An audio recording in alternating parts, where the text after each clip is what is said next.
A bit of Hindi, I think. Sorry, sir. Also, so where to start from? मैंने जब movies में या कुछ चीज़ें पढ़ता था तो एक फ्रेज पढ़ता था मैं काफ़ी उसमें कि life came to a full circle. तो आज पहली बार ऐसा लग रहा है कि मेरे साथ वो चीज़ हुई है, एक्चुअल में हुई है। मुझे याद है, मतलब कुछ चीज़ें तो मुझे याद भी नहीं होंगी बिकॉज मैंने लोअर किंडरगार्टन LKG से मैंने यहाँ पे ज्वाइन किया था, पुरानी ब्रांच जो हमारी शिवपुरी में थी वहाँ पे, और 10th तक मैं था वहाँ पर। तो जो भी मैंने सीखा, जो भी मैं बना, जो भी मैं हूँ अभी, वो सब इस स्कूल के बदौलत हूँ। तो आप लोगों के टीचर्स की बदौलत हूँ। काफ़ी फेसेस जो मुझे अभी तक याद है।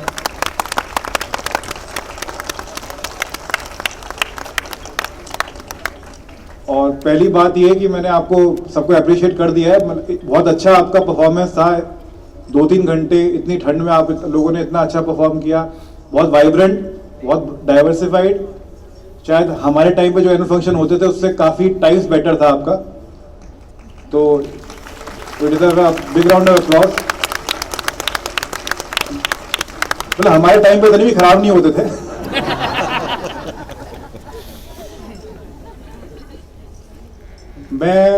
मेरा अच्छा इंट्रोडक्शन दे दिया गया था जब यहाँ पे मैं आया था, तो मैं अपना इंट्रोडक्शन खुद ही अपने लफ्ज़ों में दे देता हूँ।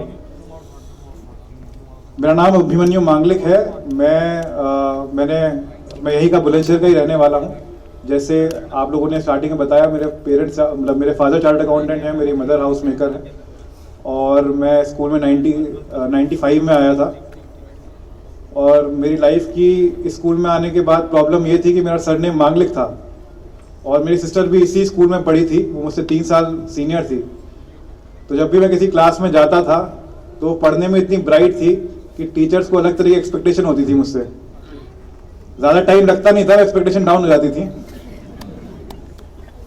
तो ये मेरे साथ बहुत प्रॉब्लम हुई। अगर उस टाइम की टीचर्स कुछ हैं, जैसे मैं रिहाना मैम को देख सकता हूँ, शालिनी मैम है, सोनाली मैम है, तो मधुबाला मैम है।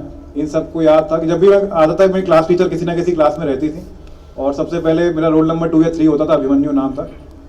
तो यही होता था कि अच्छा तुम अभिमन्यु मांगलिक हो, तुम्हारी सिस्टर तन्वी मांगलिक हैं, वो तो बहुत अच्छी है पढ़ने में। तो उस दिन से मुझे लग गया था यार तो गलती हो गई। पर ठीक है, मतलब पढ़ाई मैंने ठीक ठाक कर ली थी यहाँ पर। और बहुत ज़्यादा अच्छी पढ़ाई तो नहीं, बहुत अच्छी नहीं, मतलब कभी मुझे इस तरह में किसी भी एनुअल फंक्शन में अवार्ड या प्राइज़ तो मिला नहीं, बट फिर भी ठीक ठाक पढ़ाई की। उसके बाद मैंने 2007 में यहाँ से पास आउट किया। उसके बाद मैं दिल्ली गया। दिल्ली में DPS वसंत कुंज है स्कूल, वहाँ पे हॉस्टल के साथ मैंने कॉमर्स स्ट्रीम में 11th और 12th करी। उसके बाद मेरे फादर चार्टर्ड अकाउंटेंट थे, तो क्योंकि मेरी सिस्टर ने पहले ही साइंस ले ली थी तो मेरे पास कोई दूसरा ऑप्शन नहीं था। तो मैंने कॉमर्स ली। कॉमर्स लेने के बाद मैंने चार्टर्ड अकाउंटेंसी करी। चार्टर्ड अकाउंटेंसी मैंने दिल्ली से करी। दिल्ली के बाद उसके बाद थोड़ा टाइम मैंने जॉब करी। जॉब करने के बाद फिर पापा ने मुझे वापस बुलंदशहर बुलाया। अब उस टाइम पे पता नहीं कौन सा मेरे अंदर रेबल जागा हुआ था। मैंने कहा था इतना सब कुछ करके मैं वापस बुलंदशहर नहीं आऊँगा, लेकिन मुझे ये पता था जब तक मैं CA रहूँगा तो मुझे किसी ना किसी तरह से वापस बुला लिया जाएगा। तो मैंने काफ़ी लोगों से पूछा, काफ़ी एग्ज़ाम दिए मैंने। बीच में मैंने कैट दिया, मैंने जितने भी टाइप के एग्ज़ाम हो सकते हैं पोस्ट ग्रेड के, मैंने सारे एग्ज़ाम दिए। किसी ने मुझे UPSC के बारे में बताया। एग्ज़ाम के बारे में ये बताया था कि अगर ये एग्ज़ाम तुमने क्लियर कर लिया, तुम्हारे घर वाले तुम्हें वापस घर नहीं बुलाएंगे। तो मैंने कहा ठीक है, ये वाला एग्ज़ाम दे के देख लेते हैं। तो मैंने 2015 में गेव माई फर्स्ट अटेम्प्ट। उस टाइम पे मेरा हुआ नहीं। मैं अपने आप को एरोगेंट नहीं बोलूँगा, लेकिन 2015 तक कोई भी ऐसा एग्ज़ाम नहीं था जो मैंने कभी फर्स्ट अटेम्प्ट में क्लियर ना किया हो। मैं तारीफ़ नहीं कर रहा अपनी, लेकिन ऐसा बाय गॉड्स ग्रेस, ऑब्वियसली, मतलब आप लोगों टीचर्स ने इतनी अच्छी पढ़ाई कराई मुझे कि कभी मुझे फेलियर देखने को नहीं मिला। तो that was the first time मतलब कोई एग्ज़ाम था जो नहीं हुआ। फिर मैंने मतलब उसको चैलेंज मान लिया। मैंने कहा अब तो इस एग्ज़ाम को क्लियर करना है, तो वो भी क्लियर हो गया। फिर मेरा सिलेक्शन इंडियन पुलिस सर्विस में हुआ। इंडियन पुलिस सर्विस में जाने के बाद अकेडमी गया। अकेडमी से आने के बाद मुझे अगर किसी को थोड़ा IAS IPS के बारे में पता है तो हमें स्टेट कार्डर मिलता है। तो मेरा स्टेट कार्डर जो है वो UP है, जो कि मेरा होम स्टेट था। तो फिर मैं यूपी आया और अभी किसी ना किसी तरीके से मैं अपने स्टेट में सर्विसेज दे रहा हूँ। पहले मैंने वाराणसी से स्टार्ट किया था, वाराणसी में मेरी फर्स्ट पोस्टिंग थी, then I went to Lucknow, Lucknow में कुछ टाइम रहा और अब मैं सहारनपुर में एसपी सिटी हूँ। सहारनपुर बहुत ज़्यादा दूर नहीं है यहाँ से, पास में है। और अनुपम सर का मेरे पास कॉल आया था, मतलब अनुपम सर की परसुएशन स्किल्स बहुत अच्छी हैं, मैं आपको क्रेडिट दूंगा। उन्होंने मुझे इतनी बार परस्यू किया इस एनुअल फंक्शन में आने के लिए, लेकिन अब मुझे लगता है कि शायद मैंने गलती कर दी होती अगर मैं नहीं आता तो थैंक यू सर, आपने इतनी परसिस्टेंस के साथ परस्यू किया और मैं यहाँ पे आया और मुझे विटनेस करने का मुझे मौका मिला।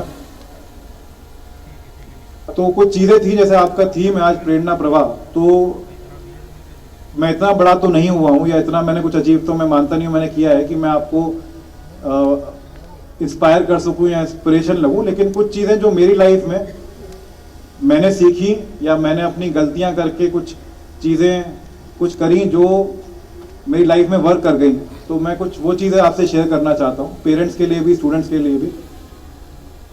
सबसे पहले तो always have a faith in yourself, ये सभी बताते हैं, तो अपने पे फेथ रखिए। मैंने जैसे बताया कि मैं कभी भी किसी भी एनुअल फंक्शन में या किसी भी प्राइज डिस्ट्रीब्यूशन सेरेमनी में कभी भी स्टेज पे नहीं आया था प्राइज लेने।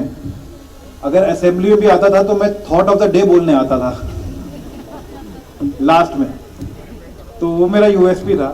मैंने बोला था यार मैं आऊँगा तो असेंबली में कुछ तो पार्टिसिपेट करूँगा, लेकिन यार thought of the day they देना मुझे, वो मैं एंड में बोल के निकल जाऊँगा। तो उसके बाद भी बहुत ही एवरेज आम स्टूडेंट वाली, बैक बेंचर वाली मैंने पूरी लाइफ निकाली है अपनी। कभी ऐसा नहीं हुआ होगा कि टीचर ने बोला होगा कि कौन ये चीज़ करेगा या कौन सबसे पहले प्रेजेंटेशन देगा तो मैंने हाथ उठा के कभी आया हूँ। मैं वो था जो मैं टीचर से देख ना ले बस मुझे, उस टाइप से। तो बट मैंने कभी ये सोचा नहीं कि मैं कुछ चीज़ अचीव नहीं कर सकता, मतलब ये तो मेरे लेवल की नहीं है या ये मेरे पोटेंशियल से बाहर है, ऐसा मैंने कभी सोचा नहीं। तो उसी की वजह से मैं शायद आज आपके बीच में एज अ चीफ गेस्ट बुलाया गया हूँ। एक इंसिडेंट मुझे याद आता है जो मुझे उस टाइम पे बड़ा हार्ट ब्रोकन लगा था। मुझे जैसे मैं आप लोगों को देख रहा था स्टूडेंट काउंसिल्स को, तो हमारे टाइम पे भी कैप्टन्स, वाइस कैप्टन, प्रीफेक्ट्स और हेड गर्ल, हेड बॉय होते थे। तो मैं अशोका हाउस में था, अभी भी सेम ही हाउस होंगे वो, गांधी, टैगोर, नेहरू, अशोका, तो मैं अशोका हाउस में था। तो मुझे लगता था कि चलो पढ़ाई वढ़ाई में तो नहीं, लेकिन दोस्त तो इतने बना लिए कि वोट करके मुझे प्रीफेक्ट या कैप्टन तो बना देंगे। मैं उस दिन डिसअपॉइंट हुआ जब मैं वो भी नहीं बना। मतलब उस दिन मुझे लग गया यार, तो अब दोस्त भी ऐसे बनाए जिन्होंने मतलब वोट भी नहीं किया, बट ठीक है, फिर भी लाइफ आगे चली। और उसके बाद जो सेकंड चीज मैं आपको बताना चाह रहा था कि नेवर गेट एरोगेंट। मतलब जैसे मैंने अभी बता रहा था ना आपको, 2015 तक कोई भी ऐसा एग्जाम नहीं था जो मैंने फर्स्ट अटेम्प्ट में क्लियर ना किया हो। मैंने सीए भी कर लिया था, सीएस भी कर लिया था, बीच में छोटे मोटे एग्जाम दिए थे, वो भी क्लियर हो गए थे। लेकिन 2015 में जब फर्स्ट टाइम मैंने यूपीएससी सिविल सर्विस का एग्जाम दिया, और उस टाइम किसी को कुछ पता हो सिविल सर्विसेज के बारे में, तो 3 लेवल होते हैं, प्रीलिम्स, मेंस, इंटरव्यू।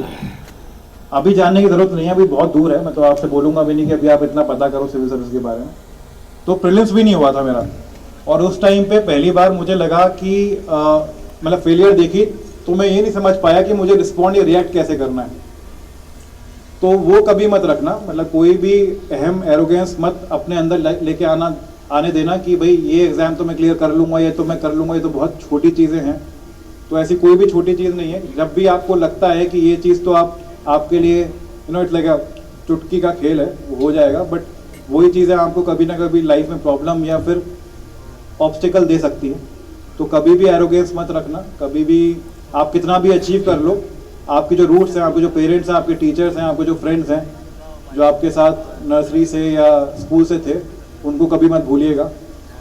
ये एक चीज़ है। तीसरा जो मुझे बहुत सपोर्ट किया या मुझे बहुत हेल्प किया है लाइफ में कुछ करने के लिए, तो वो एक इम्पॉर्टेंट है सपोर्ट सिस्टम होना।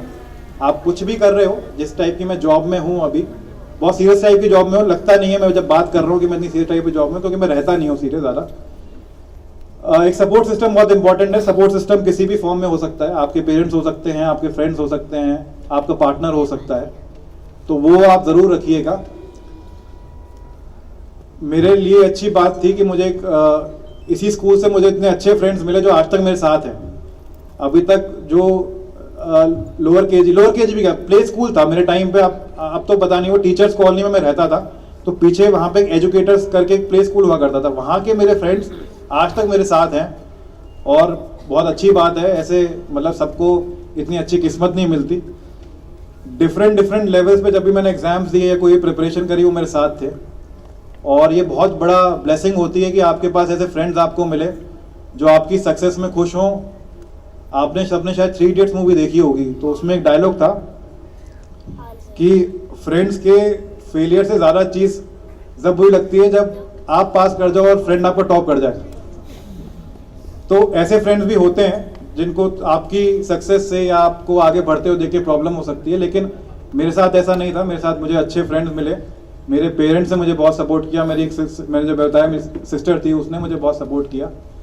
तो सब लोगों ने इतना अच्छा सपोर्ट किया कि जो भी बीच में जब भी मुझे मेरे साथ कुछ भी प्रॉब्लम आई है, मैंने फेलियर देखा तो बहुत जल्दी ओवरकम कर गया था मैं।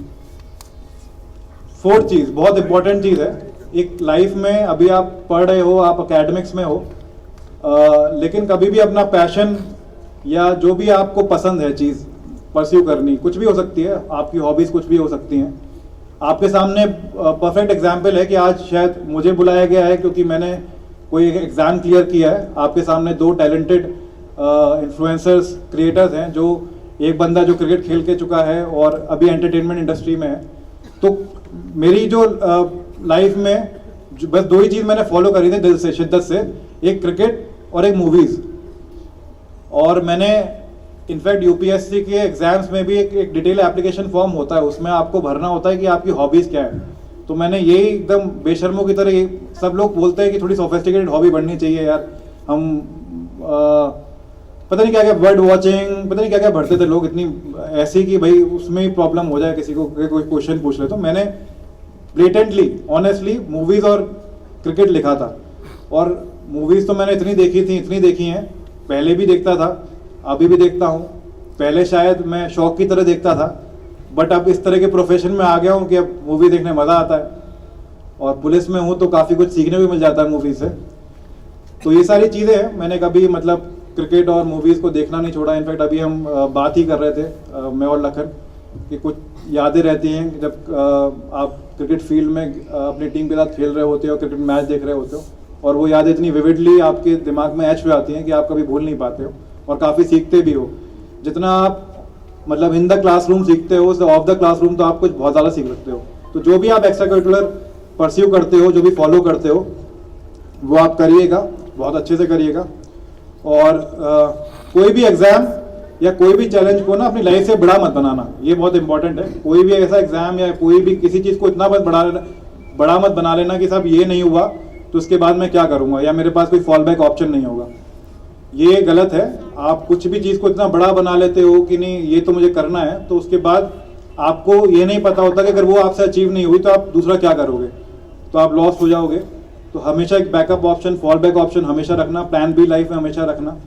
बाकी जिन टीचर्स ने आपको पढ़ा रहे हैं, जिस एटमॉस्फेयर एनवायरनमेंट में आप पढ़ा रहे हैं, मैं पेरेंट्स को ही बोलूँगा, योर स्टूडेंट्स मतलब जो आपके बच्चे हैं, they are in a very good hands. और जो टीचर्स हैं उन्होंने मुझे बहुत कुछ सिखाया। मतलब what I am today I owe this to my alma mater, my school Nirmala convent. तो many thank you for inviting me over. और आपने इतना ग्रैंड वेलकम और इतना ग्रैंड परफॉर्मेंस दिया, बहुत बहुत शुक्रिया, धन्यवाद, thank you.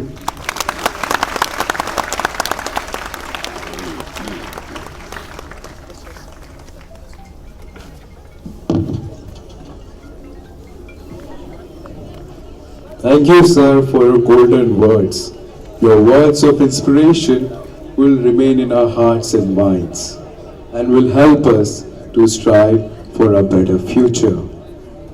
Now, I would like to invite the most responsible, the guest of honor, Sir Lakhan Rawat, to stimulate us with the treasure of his knowledgeable words.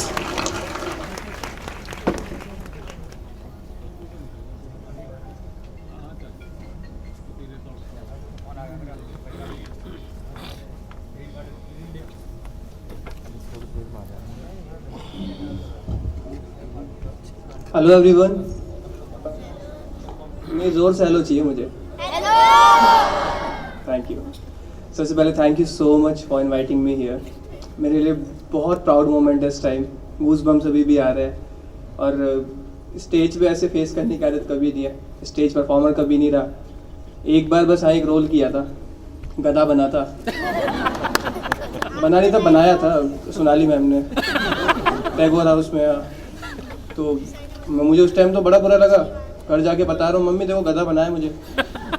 कहती चल किसी ने तेरा टैलेंट तो पहचाना, तो क्या करे फिर।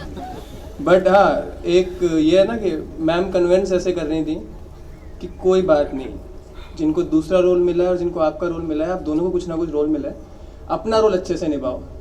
तो एक सीखने वाली चीज़ थी कि लाइफ में जो भी आ जाए, जो भी रोल भगवान आपको दे दे, आप उसको अच्छा करो, अपने फील्ड में अच्छा करते चलो, रिजल्ट हमेशा अच्छे आ जाते हैं। फिर पहले क्रिकेट खेलता था, रणजी ट्रॉफी खेला, उसके बाद फिर स्विच किया, या वो भी एक्सीडेंटली हो गया क्योंकि कोविड के टाइम में कहीं घर से बाहर निकल नहीं सकता था। तो मीनवाइल एंटरटेनमेंट के लिए वीडियोस बनानी स्टार्ट की थी जो लोगों ने बहुत ज़्यादा पसंद की। बट फिर जब वो ट्रांजिशन हुआ लाइफ में from a cricketer to a creator, तो लोगों को मिलता हूँ तो उनको यकीन नहीं होता कि अच्छा यार तुम तो क्रिकेट खेलते थे, ये कैसे।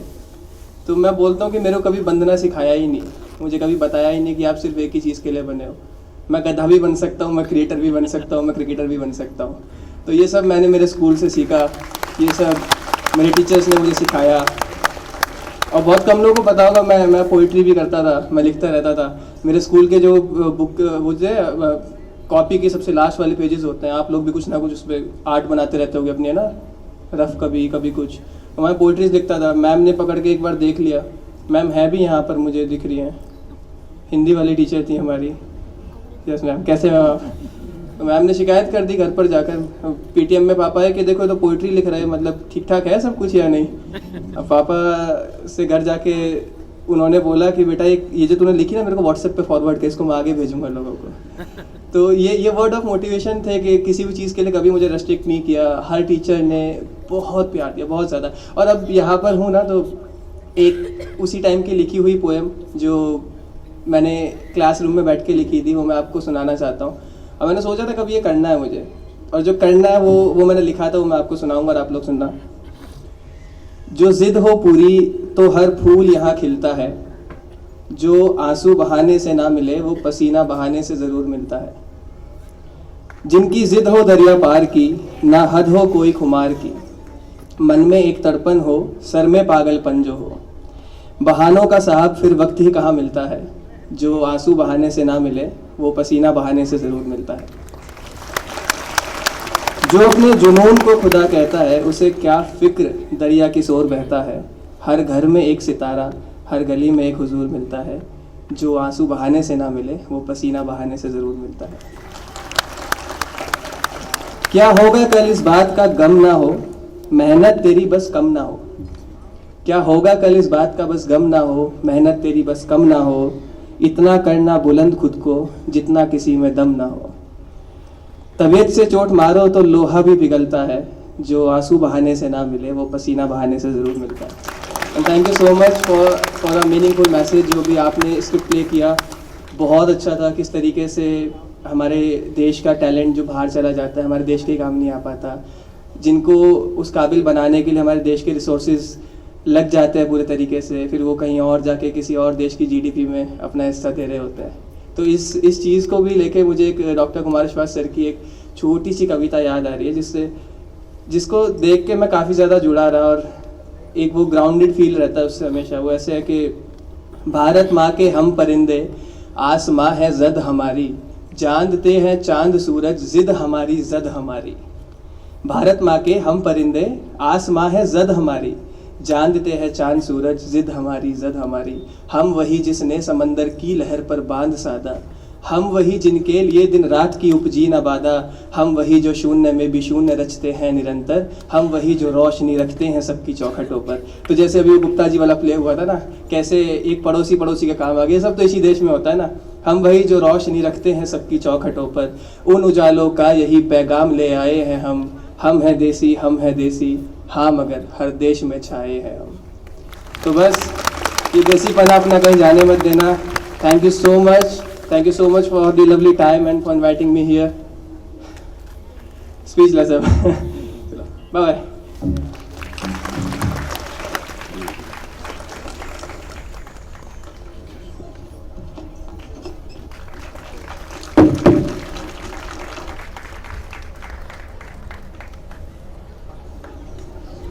Thank you, sir, for your words of wisdom.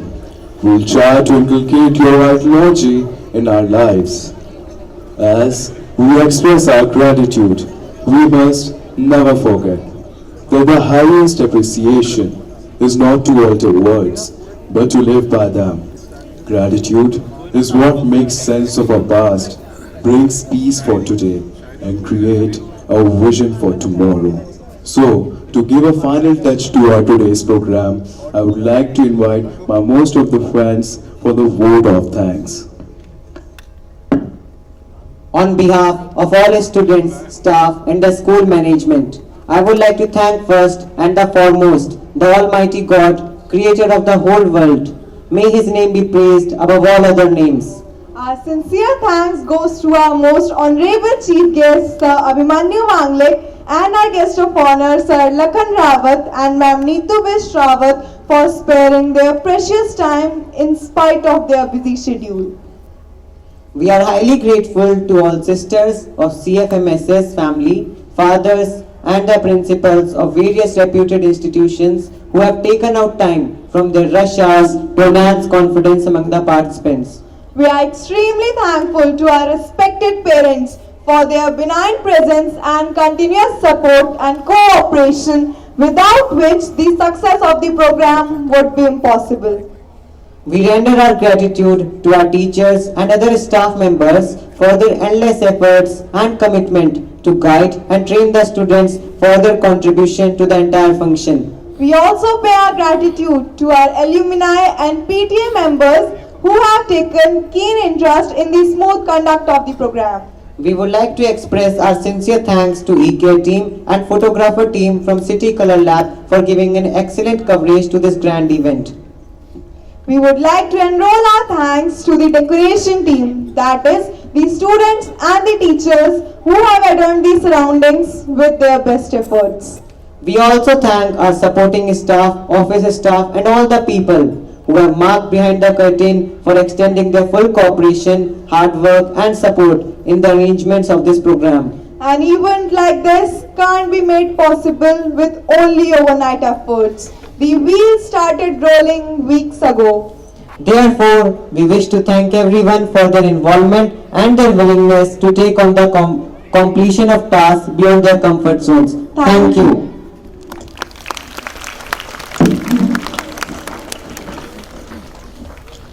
Ours is a land of sages, known for bravery for ages.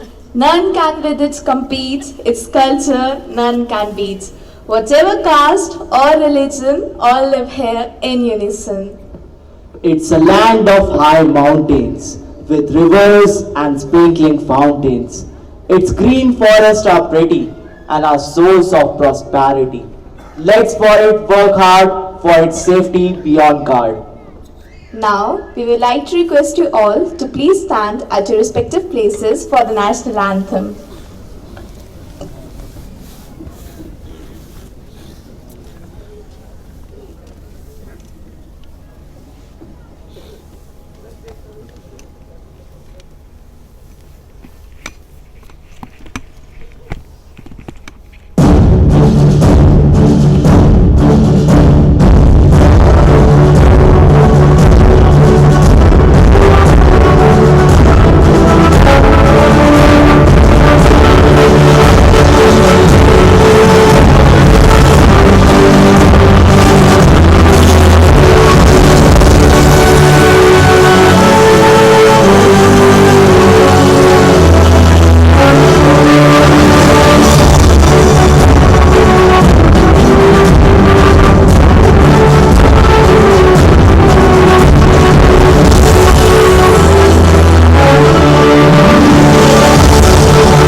Last but not the least, I would like to invite Sir Pravesh Kaushik to instruct the respective parents to reach their ward according to the instruction before they finally disperse. Thank you. Good evening, everyone. It is my humble request to kindly be seated at